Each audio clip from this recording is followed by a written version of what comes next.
શું તમે જાણો છો કે માણસની સરેરાશ ઉંમર 70 થી 80 વર્ષની કેમ હોય છે? અને એમાંથી અડધી જિંદગી આપણે કેમ બીજા પ્રાણીઓ જેવું જીવન જીવીએ છીએ?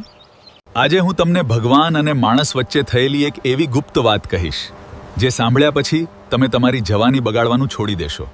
ભગવાને જ્યારે કૂતરાને બનાવ્યો ત્યારે કહ્યું કે તારે લોકોના દરવાજે જઈને ભસવાનું છે અને આના માટે હું તને 20 વર્ષની જિંદગી આપું છું.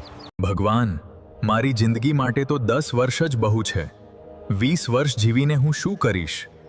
વાંદરાને બનાવતી વખતે ભગવાને કહ્યું કે તારે લોકોને હસાવવાના છે અને આના માટે હું તને 20 વર્ષની જિંદગી આપું છું. વાંદરો પણ બોલ્યો, ભગવાન, મારી જિંદગી માટે તો 10 વર્ષ જ બહુ છે. હવે જ્યારે ભગવાને ગાયને બનાવી ત્યારે કહ્યું કે તારે આખી જિંદગી મહેનત કરવાની છે અને પોતાના બાળકોનું પાલન પોષણ કરવાનું છે. આના માટે હું તને 60 વર્ષની જિંદગી આપું છું. ગાય બોલી, ભગવાન, 60 વર્ષ જીવીને હું શું કરીશ? તમે મને બસ 20 વર્ષ જ આપી દો.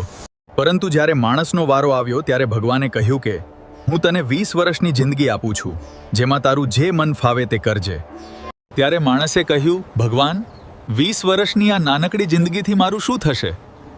ભગવાન બોલ્યા, ઠીક છે. વાંદરાના 10 વર્ષ, કૂતરાના 10 વર્ષ અને ગાયના 40 વર્ષ તું રાખી લે.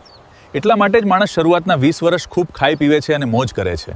પછીના 40 વર્ષ જે તેને ગાય પાસેથી મળ્યા છે, તેમાં તે સખત મહેનત કરે છે અને પોતાના પરિવારનું પેટ ભરે છે.